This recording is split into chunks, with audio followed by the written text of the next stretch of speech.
कल हम टॉपिक करने जा रहे थे जियोग्राफी सेक्शन में। हमने सबसे पहले क्या देखा था, हिमाचल प्रदेश का प्रवाह तंत्र। हिमाचल प्रदेश में जितनी भी नदियां आपके पास रहती है, मेन मुख्य नदियां कहते हैं, ये सदानीरा कहलाती है। इनपे वर्ष भर पानी रहेगा। क्यों रहेगा? क्योंकि ये हिमालय से निकलती हैं। ठीक है, तो आपका टॉपिक फिर से वही रहेगा, एचपी का प्रवाह तंत्र या फिर नदी तंत्र। आपके पास सेकंड क्लास है नदी तंत्र से। तो हमने देख लिया था हिमाचल प्रदेश में बहुत सारी नदियां बहती हैं, पर मुख्य नदियां आपके पास कितनी हैं? 5 नदियां आपके पास मुख्य हैं। सबसे पहली सचिन कौन सी है? चिनाब नदी। कैसी नदी है हिमाचल प्रदेश की? बड़ी नदी है। ठीक है, चिनाब के अन्य नाम क्या है? चंद्रभागा और असीकनी, वीक से कहते हैं चिनाब नदी को। दूसरी आपके पास मेन रिवर, हम ऊपर से नीचे की तरफ कर रहे हैं, जिस तरह से इनका फ्लो है, जिस सीरीज में ये करवा रहे हो ना, जब इनको लिखवा रही हूँ वैसे ही लिखना है आपने, क्योंकि जब हम सिंधु नदी तंत्र देखेंगे तो उसमें भी इसका सेम ही पैटर्न रहेगा, समझौता होता है तो उसमें ये बताए जाते हैं। सेकंड आपके पास रिवर हमने देखी थी रावी नदी। क्या यहाँ पे पूछ लो, कर दिया रावी नदी आपके पास, इसके वैदिक नाम क्या पूछा जाता है? रावी नदी का वैदिक नाम है पुरुषनी और इसका सांस्कृतिक नाम है इरावती। ठीक है, थर्ड हमारे पास आती है व्यास नदी। व्यास के बाद आपके पास फोर्थ आती है सतलुज, और सतलुज के बाद आपके पास लास्ट हम देखते हैं कौन सी? यमुना नदी। हमने रिपीट कर लिए हैं, हमने कौन कौन सी नदियां कल की क्लास में डिस्कस कर ली हैं? चिनाब और रावी नदी। थोड़ा सा रिकैप्चुलेट कर रही हूँ क्योंकि कुछ बच्चों की आज फर्स्ट क्लास भी है। ठीक है, अब आपके पास चिनाब नदी हिमाचल प्रदेश की सबसे बड़ी नदी है। इसका उद्गम अगर आपके पास पूछा जाता है तो खड़े हो जाओ, आप ही बताओ मेरे को, चिनाब नदी का उद्गम कहाँ से होता है? चंबा से होता है। हाँ, उद्गम पूछ रही हूँ मैं, कहाँ जा रहे हो आप? इनसे पूछ के बताना है आपने। फिर अगर रिकैप्चुलेट कर रही हूँ तो ध्यान से सुन लो इस चीज को, क्योंकि आपसे पूछूंगी आपको कुछ पता नहीं होगा, और जब पढ़ा रहे हो तो रिपीट हो रहा है। क्यों? बैठो नीचे। चिनाब नदी का उद्गम वन लाइनर क्वेश्चन में आपके पास होता है बारालाचा दर्रा से। अगर आपके पास डिस्ट्रिक्ट पूछी जाती है तो लाहौल स्पीति से निकलती है। चंद्र और भाग्य का संगम होता है तांडी से, और वहां से निकलती है कौन सी नदी? चिनाब नदी। हिमाचल प्रदेश में कुल बहती है 122 किलोमीटर। कितने में से बताओ? ठीक है, दूसरी हमने देखी थी रावी नदी। रावी नदी का उद्गम आपके पास होता है कांगड़ा के बड़ा भंगाल दर्रा से, शिगड़ी जिसको हम कहते हैं, वहां से इसका उद्गम होता है। 2 ही जिलों में आपके पास ये बहती हैं। जिले कौन कौन से आते हैं? कांगड़ा और चंबा। उसके बाद चली जाएगी कहाँ? पाकिस्तान, और पाकिस्तान में चिनाब के साथ ये मिल जाती है। किस नदी की बात कर रहे हैं हम? रावी नदी की। रावी नदी हिमाचल प्रदेश में कितना बहती है? इनकी लेंथ आपने याद रखनी है, 122 किलोमीटर बहती है आपके पास चिनाब नदी, और रावी नदी बहती है 158 किलोमीटर हिमाचल प्रदेश में। टोटल लेंथ इनकी ज्यादा है, पर एचपी में अपना कितना जल प्रवाहित करती हैं ये? बिल्कुल। आपके पास मीनार नाला और सैचर नाला किसकी सहायक नदियां हैं? सहायक नदियों से आपके पास क्वेश्चन पूछे जाते हैं। तो मीनार नाला और सैचर नाला है चिनाब की सहायक, और रावी नदी की सबसे बड़ी सहायक नदी है सियूल नदी। इंपॉर्टेंट है, और ब्रैकेट में आपने इसको टिक भी कर लेना। किस नदी की बात कर रहे हैं हम? सियूल नदी की। क्लियर हुआ? अब आ जाते हैं हिमाचल प्रदेश की मुख्य नदी जो है, तीसरी नदी आपके पास व्यास नदी। व्यास नदी हिमाचल प्रदेश के 3 जिलों में बहती है। सबसे पहले जहां से इसका उद्गम होता है इसका कहां से? कुल्लू के रोहतांग दर्रे से या फिर व्यासकुंड से इसका उद्गम होता है। कुल्लू से होते हुए ये एंटर करती है आपके पास मंडी में। आपको पता है मंडी में भी रिवर बहती है, कौन सी नदी है वो? व्यास नदी। और मंडी से चली जाएगी कहाँ? कांगड़ा। तो हिमाचल प्रदेश के कितने जिलों में बहती है ये? 3 जिलों में अपना जल प्रवाहित करती है। टोटल इसकी लेंथ जो हिमाचल प्रदेश में बहती है 256 किलोमीटर। 256 किलोमीटर, मतलब आपके पास सेकंड सबसे लॉन्गेस्ट अगर रिवर पूछी जाती है हिमाचल प्रदेश की तो वो कौन रहेगी जो हिमाचल प्रदेश में प्रवाहित करती है? व्यास नदी। और इसका उद्गम, व्यास नदी के मैं उद्गम की बात करती हूँ तो इसका उद्गम कहाँ से होता है? व्यासकुंड से। वन लाइनर क्वेश्चन आपके पास, व्यासकुंड से इसका उद्गम होता है। व्यासकुंड ऑप्शन में नहीं आता है, वहां पे अगर दर्रा पूछा जाता है तो दर्रा आएगा आपके पास रोहतांग दर्रा। दर्रे से आपने याद रखना है, रावी नदी के लिए कौन सा दर्रा था आपके पास? बड़ा भंगाल ग्लेशियर है वो, जहां से उद्गम होता है भंगाल, रावी का। और अगर चिनाब की बात करती हूँ तो बारालाचा दर्रा। दर्रे आपके पास याद होनी चाहिए। रोहतांग दर्रे से निकलती है व्यास नदी। रोहतांग दर्रे को अन्य किस नाम से जाना जाता है, तो ये भी क्वेश्चन आता है। तो रोहतांग दर्रे को लाशों का ढेर भी कहा जाता है। क्या कहा जाता है? लाशों का ढेर। पहले आपके पास जाने के लिए ना, मतलब अगर हम लाहौल स्पीति भी क्रॉस करते तो हमें रोहतांग दर्रा पास होके जाना पड़ता था। अब बटा टनल है तो रोहतांग दर्रे को स्किप कर रहे हैं ना, अब नहीं जाते हैं वहाँ पे। और वहाँ पहुँचने के लिए बहुत ठंड के कारण वहाँ पे मृत्यु हो जाती थी, इसी कारण इसको लाशों का ढेर कहा जाता है। ठीक है, रोहतांग दर्रा है किस किसके बीच में? कुल्लू और स्पीति के बीच में आपके पास ये पड़ता है। लाहौल स्पीति में आपके पास ये पड़ता है। रोहतांग दर्रे की हम बात कर रहे हैं, लिख लिया।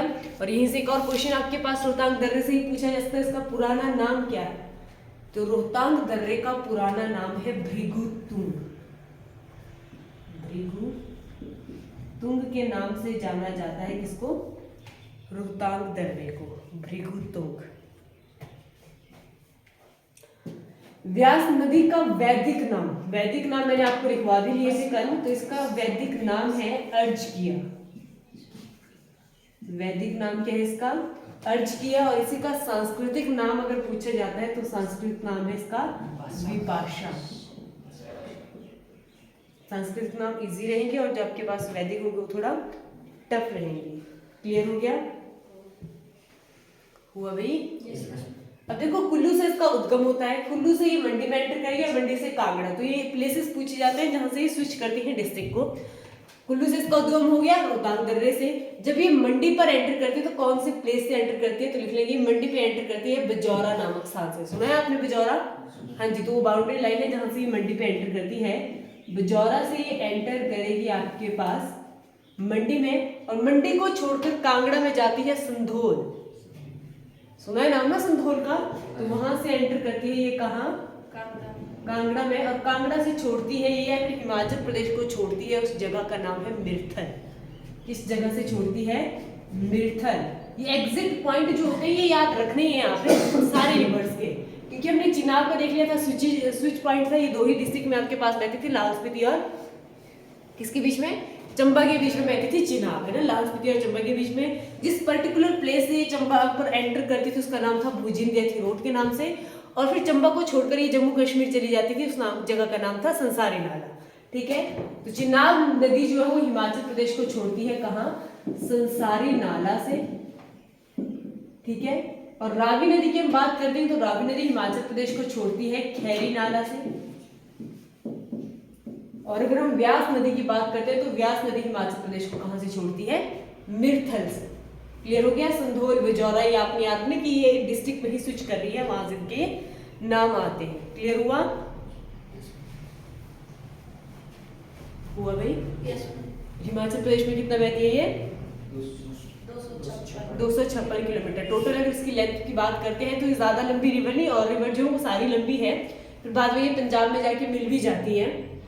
इसकी जो टोटल लेंथ लिख लेंगे, व्यास नदी की टोटल लेंथ है 460 किलोमीटर। कितनी है ये टोटल? 460 किलोमीटर की ये लंबी आपके पास व्यास कुंड से निकलेगी, फिर हिमाचल प्रदेश में बहेगी, फिर पंजाब में जाएगी, फिर सतलुज के साथ मिल जाती है। तो सतलुज तक जो इसकी लेंथ है वो कितनी है? 460 किलोमीटर। हिमाचल प्रदेश में कितना बह रही है ये? 256। मतलब मैक्सिमम जो अपना जल है वो हिमाचल एचपी में ये दे रही है। क्लियर हुआ? लिख लेंगे इसकी सहायक नदियां, इंपॉर्टेंट है। इसकी सहायक है, फिर व्यास नदी की सहायक नदियां। बहुत सारी नदियां इसमें सहायक है, कुछ तो आप ही मेरे को बता दोगे, है भाई? बताओगे? तो सबसे बड़ी सहायक नदी इसको हम लिख लेंगे। तो सबसे बड़ा आपके पास प्रोजेक्ट भी है वो हाइड्रो प्रोजेक्ट, इसका नाम है पार्वती नदी। इंपॉर्टेंट है, पार्वती प्रोजेक्ट हाइड्रो प्रोजेक्ट है जो एचपी का सबसे बड़ा प्रोजेक्ट है। पार्वती नदी इसकी सबसे बड़ी सहायक नदी है। पार्वती नदी का उद्गम होता है मणिकर्ण से। थोड़ा सा रिलेट कर लेंगे, मणिकर्ण से भी क्वेश्चन आता है। मणिकर्ण में जो है ना माता पार्वती की कान की बालियां गिरी थी, तो उसका नाम मणिकर्ण पड़ गया, और वहीं से आपके पास पार्वती नदी बहती है। ठीक है, तो पार्वती नदी का उद्गम मणिकर्ण। ठीक है, और वहां से आपके पास पार्वती नदी निकलती है। पार्वती नदी पर ही आपके पास सबसे बड़ा हिमाचल प्रदेश का हाइड्रो प्रोजेक्ट लगा हुआ है, पार्वती प्रोजेक्ट इसका नाम है। पार्वती के बाद हम देखेंगे सुकेती खंड। सुना है नाम सुकेती का? कहाँ होता है सुकेती का संगम? पंचवक्त्र के पास। पंचवक्त्र के मंदिर के पास। बिल्कुल, तो लिख लेंगे सुकेती हो गई। ये छोटी छोटी नदियां जो पूछी जाती हैं, सुकेती, इनमें बाढ़ आएगी तो आपके पास इंपॉर्टेंट है बनेरखट, बाणगंगा, चक्की नदी, चक्की का पुल भी गिरा होता है, ये भी पूछा जाता है आपके पास। और क्या है, उहुल नदी, तीर्थन नदी, उहुल, तीर्थन, उहुल नदी है, तीर्थन नदी है, सेंज नदी, जगह का नाम भी है, नदी भी आपके पास। सेंज ये किसकी सहायक है सारी? व्यास नदी की सहायक। और भी बहुत आती है, हराला आती है, मानकुंड आती है, सोलम आती है, पर ये इंपॉर्टेंट है। इसमें आपके पास चक्की नदी पूछी गई है, चक्की लिखा है मैंने आपको, चक्की नदी है, तीर्थ नदी है, सेंज, बनेरगंगा, बाणगंगा, ये रिपीटेडली पूछी जा चुकी है। ठीक है, उहुल भी आपके पास इंपॉर्टेंट है कि उहुल परियोजना हिमाचल प्रदेश में पहली परियोजना थी आपके पास, उहुल नदी पर बनी थी। लिख लिया। अब लिख लेंगे व्यास नदी आपके पास। मैंने कहा कि हिमाचल प्रदेश में दूसरी सबसे बड़ी नदी आपके पास कौन है? व्यास ही आती है। तो व्यास के किनारे इंपॉर्टेंट शहर या मुख्य शहर कौन कौन से हैं, ये लिख लिया ना आपने व्यास से सारा। व्यास नदी के किनारे बसे हुए मुख्य शहर, प्रमुख शहर, छोटे छोटे आपके पास कस्बे भी है जो काफी इंपॉर्टेंट है, जैसे मनाली, कुल्लू, मंडी, किस नदी के किनारे है? व्यास नदी के किनारे है। नेक्स्ट लिखेंगे पंडो, सुजानपुर, टिहरा, कांगड़ा की है ये, सॉरी ये हमीरपुर के, सुजानपुर, कांगड़ा पड़ता है, सुजानपुर, टिहरा, सुजानपुर, टिहरा, देहरा गोपी। एक प्रोजेक्ट बना था ऊपर व्यास नदी पर, ये बना हुआ है। जब वो प्रोजेक्ट बना ना तो ये गांव डूबा था, ये पूछा जाता है, तब इम्पोर्टेंट है। देहरा गोपी गांव था, डूब गया था। प्रोजेक्ट था आपके पास, पौंग डैम बना था, वो भी क्वेश्चन आता है कि पौंग डैम किस नदी पर बना हुआ है? व्यास नदी पर। पौंग डैम के बनने से देहरा गोपी गांव था वो डूब गया था, तो काफी न्यूज में रहा था ये। और नादौन, ये किस नदी के किनारे हैं? सारे व्यास नदी के किनारे बसे हुए शहर हैं। लिख लिया।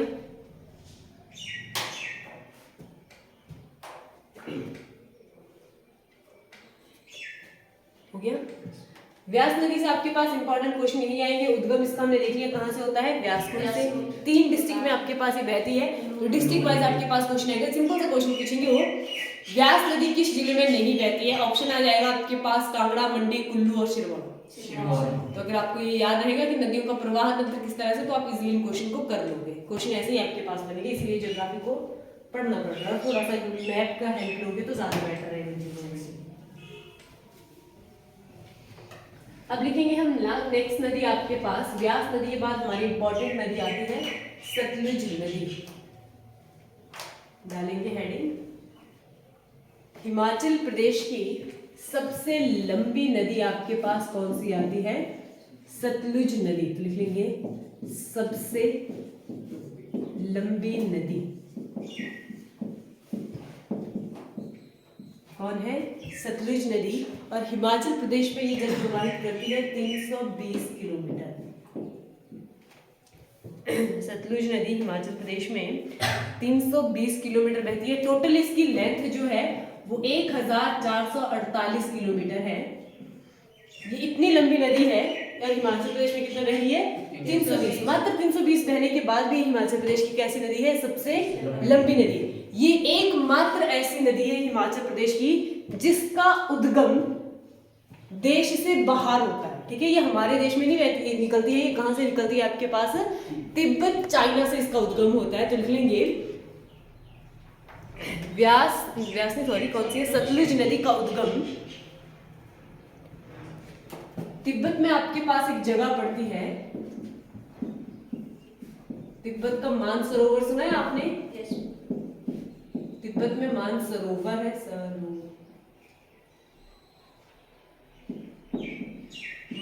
सरोवर के पास एक झील आती है राक्षस ताल, है ना। मानसरोवर के साथ में एक और झील है। कई बार तो आपके पास मानसरोवर ही ऑप्शन दिया जाता है, वहां पे राक्षस ताल झील नहीं आती है, पर उसी के साथ में एक झील है जिसका नाम राक्षस ताल भी बोलते हैं या राक्षस भी बोलते हैं कई बुक्स में, राक्षस ताल झील। वहां से उद्गम होता है किस नदी का? सतलुज नदी का। तिब्बत जो कि किसके अंडर में आता है आपके पास? चाइना में आने का पूछा जा रहा है ना, क्योंकि आपको पता है तिब्बत एक स्वतंत्र देश था, फिर चाइना वाले अटैक कर दिया, उसे अल्टीमेटली वही करता है, तो वो क्वेश्चन आपके पास आ जाएगा। तिब्बत चाइना से मानसरोवर के पास में एक झील आती है राक्षस ताल, वहां से उद्गम होता है आपके पास किस नदी का?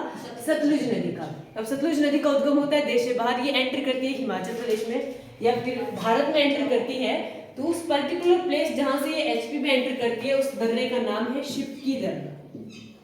शिपकी दर्रे से ये एंटर करती है कौन सी डिस्ट्रिक्ट में? क्वेश्चन यहाँ से रिलेट भी कर लोगे आप। शिपकी दर्रा कौन सी डिस्ट्रिक्ट में आता है? तो आपके पास किन्नौर डिस्ट्रिक्ट में आता है वो। शिपकी दर्रा किन्नौर से ये एंटर करती है हिमाचल प्रदेश में, और फिर आपके पास बाउंड्री बनाती है। किन्नौर के बाद शिमला आएगी, शिमला के बाद थोड़ा सा मंडी पे टच करेगी, फिर सोलन में जाएगी, फिर आपके पास बिलासपुर से होते हुए पंजाब की तरफ निकल जाती है ये। ठीक है, देख लिया। शिपकी दर्रे से किन्नौर से एंटर करती है, और किन्नौर के बाद आपके पास ये कहाँ चली जाएगी? शिमला। शिमला के बाद मंडी में एंटर करती है, मंडी के बाद आपके पास कहाँ चली जाएगी ये? बिलासपुर। तो थोड़ा सा प्लेसेस का नाम लिख लेंगे, अगर आपके पास हो सकता है कि क्वेश्चन डेप्थ में पूछा जा सके। एंटर कहाँ से किया रोहित इसने? शिपकी दर्रे से एंटर कौन सी डिस्ट्रिक्ट में? किन्नौर के बाद शिमला, लिख लो। शिमला में ये एंटर करती है चौरा नामक स्थान से।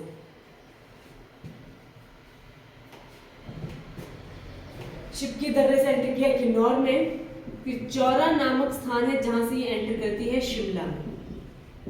देखो सबसे इंपॉर्टेंट नदी है आपके पास, इसमें बहुत सारी परियोजनाएं बनी हुई है, जैसे आपके पास खाप जल विद्युत परियोजना हो गई, इसी की ट्रिब्यूटरीज में वो आती है, नाथपा झाकड़ी हो गया, करछम वांगटू हो गया, तो ये सारी परियोजनाएं किन्नौर डिस्ट्रिक्ट में है। किन्नौर के साथ में आपके पास और एशिया की पहली भूमिगत जल विद्युत परियोजना जो भी किस नदी पर है? भाभा नदी पर, और भाभा किसकी सहायक है? सतलुज की सहायक है। तो शिमला में एंटर करती है चौरा नामक स्थान से। शिमला के बाद मंडी में ये आती है फिरनू गांव में, छोटी सी जगह जहां पर एंटर करती है, कहां पर?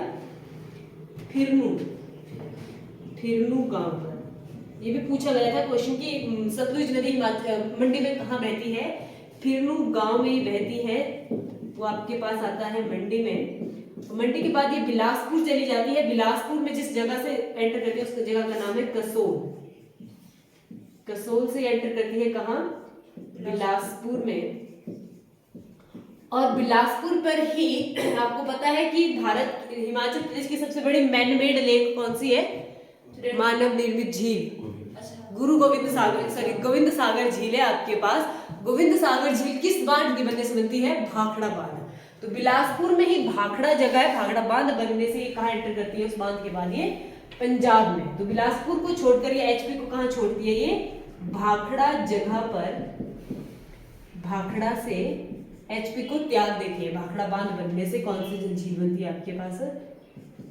एचपी से पंजाब में एंटर करती है।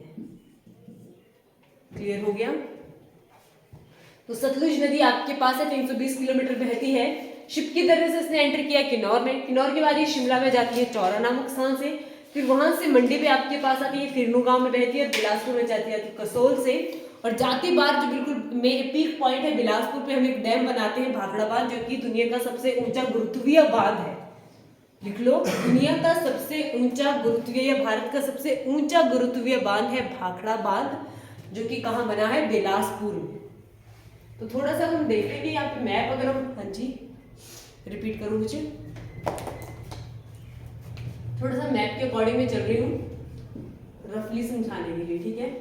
वैसे तुम्हें पता लग रहा है सिरमौर है, सोलन है, शिमला है, बिलासपुर है, ये ऊना, ये हमीरपुर, मंडी, मंडी के बाद कुल्लू, यहाँ पे आपके पास किन्नौर, कांगड़ा, और यहाँ पर चंबा और फिर लाहौल स्पीति। ठीक है, अब हम बात सिर्फ यहाँ पे किस नदी की कर रहे हैं, सतलुज नदी की। अब देखो सतलुज नदी का उद्गम हो गया मानसरोवर के पास, राक्षस ताल झील है वहां से इसका उद्गम होता है। ये आपके पास एंटर करती है किन्नौर के कौन से दर्रे से, शिव की दर्रे से एंटर करती है। फिर ये एंटर करती है आपके पास शिमला में, शिमला में थोड़ी सी जगह यहाँ पे मंडी पे एंटर करेगी, मंडी के बाद ये चली जाएगी आपके पास बिलासपुर से, और यहाँ से छोटी चली जाएगी पंजाब। ऐसे कुछ आपके पास ये फ्लो कर रही है। कौन सी रिवर की बात कर रही हूँ मैं, सतलुज की। ठीक है, एंटर आपको एंट्री पॉइंट पता लगे, ये शिव की दर्रा है। एंट्री पॉइंट सभी के ध्यान होने चाहिए, और जहां से छोड़ के जा रही है वहां पे आपके पास डैम बना हुआ है भाखड़ा डैम। ठीक, क्लियर हुआ यहाँ तक। और दूसरी रिवर से पहले हमने कौन सी देखी थी, व्यास नदी का उद्गम होता है कुल्लू के रोहतांग दर्रे से। कुल्लू के बाद ये मंडी में जाएगी, मंडी के बाद ये कांगड़ा में जाएगी, और फिर छोटी चली जाएगी, और दोनों जुड़ जाती हैं आपके पास पंजाब में। पंजाब में जिस पर्टिकुलर जगह पर ये जुड़ती है उस जगह का नाम है हरि का पतन। इंपॉर्टेंट है, लिखेंगे इसको। पंजाब के हरि के पतन के पास इन दोनों नदियों का संगम होता है, और वहीं से हरि के पतन के बाद ये फिर पाकिस्तान में चली जाएगी रिवर, और हरि के पतन से भारत की सबसे बड़ी नहर का निर्माण होता है, जिस नहर का नाम है इंदिरा गांधी नहर। इंदिरा गांधी नहर भारत की सबसे बड़ी नहर है आपके पास, इंदिरा गांधी नहर, जो कहां से निकलती है, पंजाब के हरि के पतन से। और पंजाब के हरि के पतन में जो पानी पहुंचा रही है वो दोनों रिवर कौन सी आपके पास, व्यास रिवर है और दूसरी सतलुज। क्लियर हुआ।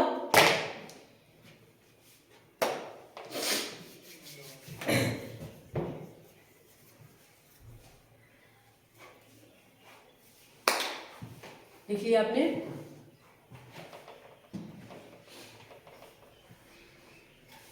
मैं रिपीट करना है मैंने कुछ,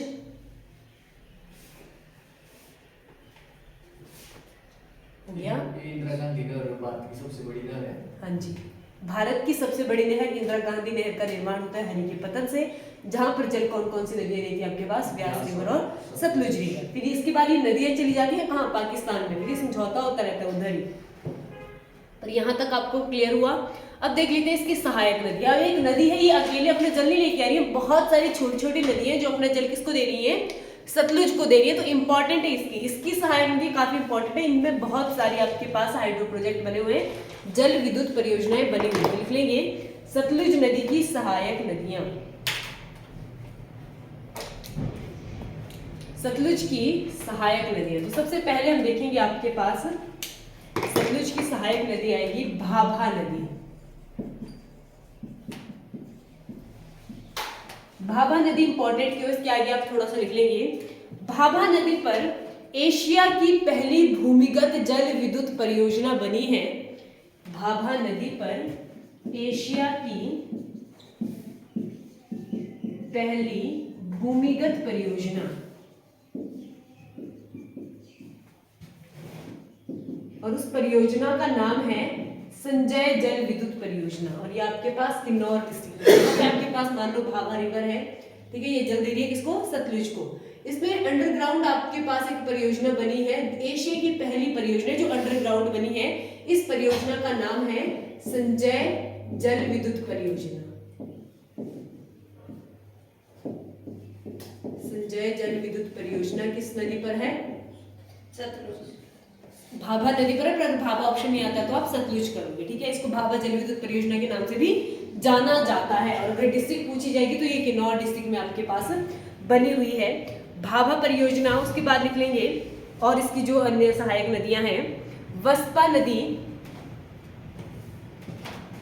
वस्पा नदी, स्पीति नदी,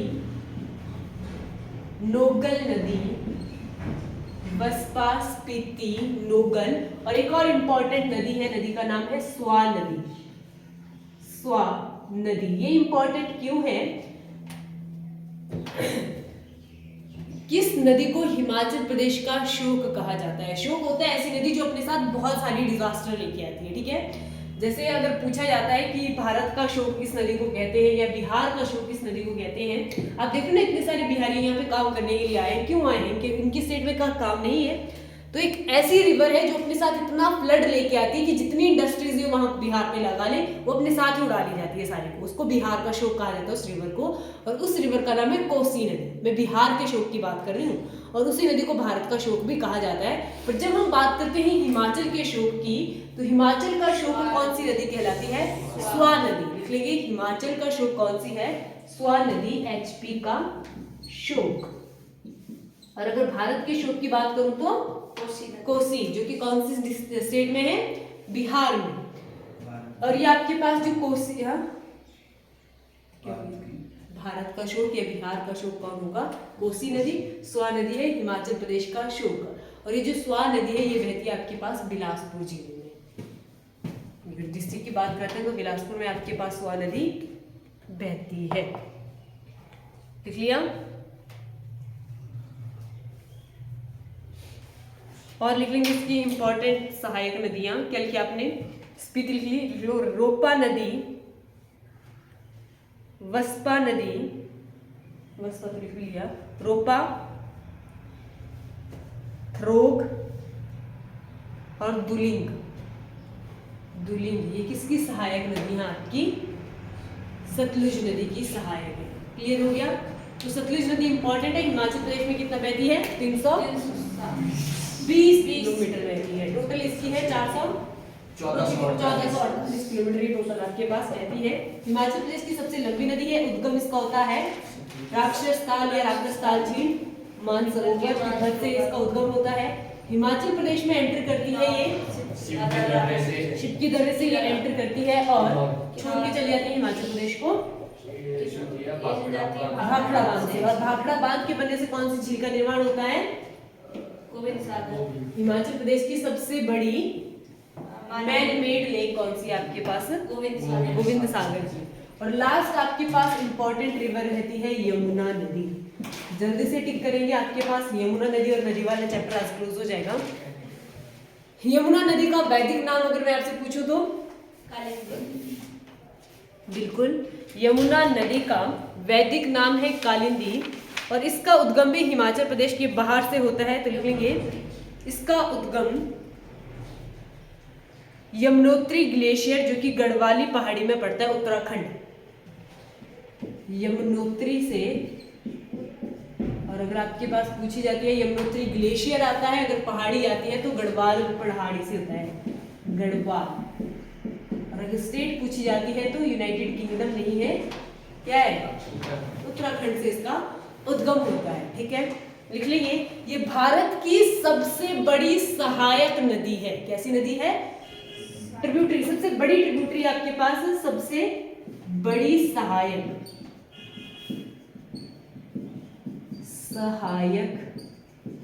नदी आपके पास कौन आती है? यमुना नदी। ये किसकी सहायक है? तो ये है आपके पास गंगा की सहायक है। ठीक है, अब इसका उद्गम हम मान लो यहाँ पे उत्तराखंड आपके पास आता है, उत्तराखंड से इसका उद्गम हुआ। ये आपके पास आती है सिरमौर डिस्ट्रिक्ट, मात्र सिरमौर लिखेंगे, सिरमौर जिले में ये बहती है। और अपना जो एरिया, ये बाउंड्री बनाती है भारत और उत्तराखंड के बीच में, ये बहती है मात्र 22 किलोमीटर। तो लिख लो हिमाचल प्रदेश में यमुना नदी 22 किलोमीटर बहती है। अगर टोटल लेंथ की इसकी हम बात करें तो वो 1525 है आपके पास। टोटल लेंथ है इसकी 1525 किलोमीटर, ये टोटल बहती है। पर एचपी में अपना जल कितना देगी? ये 22 किलोमीटर। बाउंड्री आके बना रही है और जा रही है। ठीक है, एंटर कहां से करती है? तो लिखेंगे सिरमौर जिले में जिस पर्टिकुलर प्लेस, पूछने कुछ आपको, 22 किलोमीटर बह रही है हिमाचल प्रदेश में। टोटल ये बह रही है 1525 किलोमीटर। उत्तराखंड से इसका उद्गम हो रहा है, उत्तराखंड यमुनोत्री गढ़वाल से इसका उद्गम हो रहा है। जहां से ये एचपी में एंटर करती है उस जगह का नाम है खोदरी माजरा। खोदरी माजरा से ये सिरमौर में एंटर करेगी, क्योंकि सिरमौर में बह रही है ना, और सिरमौर को छोड़ के जाएगी, उस जगह का नाम आएगा ताजेवाला से। ताजेवाला से सिरमौर को छोड़ रही है। किस नदी की बात कर रहे हैं हम? यमुना नदी की हम बात कर रहे हैं।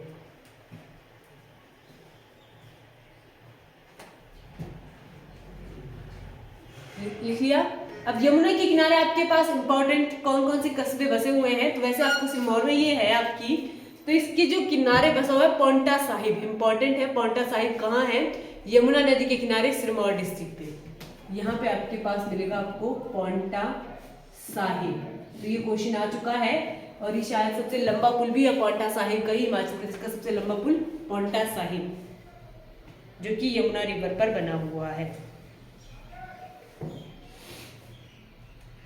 और ये हिमाचल प्रदेश की एकमात्र ऐसी नदी है जो कि अपना जल कहाँ गिराएगी?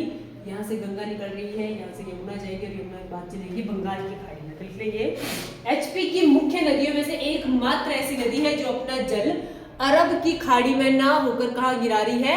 बंगाल की खाड़ी में जल गिरा रही है। बाकी जितनी भी नदियां हमने देखी, यहाँ से आपके पास आ रही है चिनाब, यहाँ से आपके पास जा रही है रावी, फिर ये सतलुज, व्यास हो गई, ये सारा अपना पाकिस्तान से होकर अरब सागर में अपना जल देती है। सिर्फ यमुना ऐसी नदी है जो अपना जल कहाँ दे रही है? बंगाल की खाड़ी में अपना जल दे रही है। क्लियर हुआ? अब लिख लेंगे यमुना की सहायक नदियां, इंपॉर्टेंट है।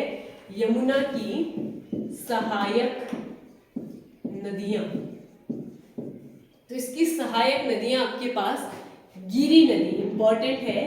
गिरी नदी, अब देख लो गिरी नदी इंपॉर्टेंट क्यों है? गिरी एकमात्र ऐसी नदी है जो सिरमौर को, ये निकलती है शिमला से गिरी नदी, सिरमौर को ये दो बराबर हिस्सों में बांटती है, कुछ इस तरह से। अब यहाँ पे आपके यमुना को अपना जल दे देगी गिरी। तो ये आर सिरमौर और पार सिरमौर के नाम से बांटती है किसको? सिरमौर को। तो ये भी क्वेश्चन आते हैं, वो कौन सी नदी है जो सिरमौर को दो बराबर हिस्सों में बांटती है? गिरी नदी। गिरी की एक सहायक नदी हमारे पास आती है जलाल, और जलाल नदी से मैंने आपको क्वेश्चन कराया था, कैसी नदी है जलाल? जिसके किनारे डॉक्टर वाईएस परमार जी के घर हैं, हमारे पहले सीएम। जलाल नदी के किनारे किसके घर हैं? डॉक्टर वाईएस परमार जी के घर हैं। जलाल नदी सहायक है किसकी? गिरी की। गिरी सहायक है यमुना की, और यमुना सहायक है गंगा की। तो ये सारा जो चला हुआ है केस सिनेरियो किस चीज का है? सहायक नदियों का ही है। तो लिखेंगे गिरी नदी, पब्बर नदी, गिरी, पब्बर, टोंस, गिरी, पब्बर, टोंस, ये किसकी सहायक है? यमुना नदी। आंध्रा और बाटा, आंध्रा और बाटा नदी। तो ये सारी नदियां आपके पास किसकी सहायक आती हैं? यमुना रिवर की। क्लियर हुआ? हुआ कि नहीं हुआ? किसी को कुछ और पूछना है?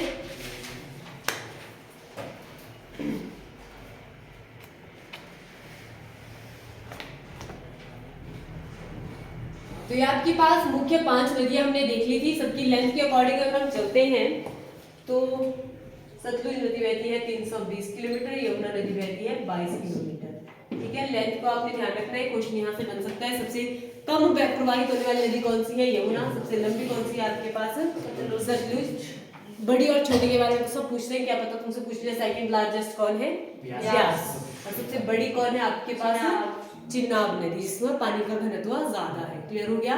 तो 5 आपके पास मुख्य नदियां आती हैं, इन्हीं की ट्रिब्यूटरीज आपके पास हिमाचल प्रदेश में जल प्रवाहित करती हैं। बात करें हम सतलुज की, मान लो हमारे पास जितना भी प्रवाह तंत्र चला हुआ है ना, पूरा हमने देख लिया, यही आपके पास 100% जल है हिमाचल प्रदेश का, इनकी ट्रिब्यूटरीज का। सतलुज जो अकेले अपने पास, क्योंकि आपने देखा ये 3-4 डिस्ट्रिक्ट को कवर कर रही है, किन्नौर से शिमला, शिमला से मंडी, मंडी से सोलन को टच करते हुए बिलासपुर में एंटर करते हुए निकल जाती है। तो मैक्सिमम डिस्ट्रिक्ट को जो कवर कर रही है, पानी दे रही है, वो कौन सी रिवर है? हमारी सतलुज। तो ये कितना प्रतिशत है? 100% में से ये पूरा 100% है। तो सतलुज अकेले 30% जल होल्ड कर रही है। ठीक है, समझ आ रहा है क्या क्वेश्चन पूछ, मतलब क्वेश्चन किस तरह से आपके एग्जाम में पूछ भी सकता है ये कि सतलुज कितना प्रतिशत जल अपना प्रवाहित करती है? तो 30% जल आपका पास सतलुज के ही अंदर आता है। क्लियर हो गया? सबसे ज्यादा जल विद्युत परियोजनाएं हम देखेंगे तो वो भी सतलुज में काफी सारी है, उनकी ट्रिब्यूटरीज में आपके पास ज्यादा जल विद्युत परियोजनाएं आती हैं। और अगर ज्यादा डिटेल में आपको इनके कंसेप्ट क्लियर करने, जैसे रिवर से हम पूछ रहे हैं, सीधा सा क्वेश्चन आ सकता है कि क्या सतलुज रिवर हमीरपुर में जाती है? नहीं जाती है। अगर तुम खुद प्रैक्टिस करोगे तो तुम्हारा मैप खुद क्लियर हो जाएगा। तो मैप बना के इन चीजों को खुद प्रैक्टिस करो तो ज्यादा क्लियर चीजें आपकी हो जाएंगी। क्लियर हुआ? तो ये आपके पास रिवर सिस्टम हुआ। अब मुझे लगता है कि रिवर सिस्टम से कोई भी अगर क्वेश्चन आपके पास पूछा जा सकता है तो आप उसको क्या कर लेंगे? क्या कर लेंगे सचिन? बोल कर लोगे सॉल्व? अब तो पढ़ ही लिया, आपने आइडिया ले ही लिया है रिवर्स का, कैसे कैसे ये प्रवाहित हो रही है, इनका जल कैसे कैसे आ रहा है, कौन कौन से ग्लेशियर से। तो इसको एक बार अगर पढ़ के जाओगे तो आपको क्वेश्चन यहाँ से सारे क्लियर होंगे। ठीक है, पूछना है किसी को कुछ? मैं पूछूं? मुंडी नीचे डाल देते हो ना, खुद पूछना ना मेरे को पूछने के लिए हम करते हैं।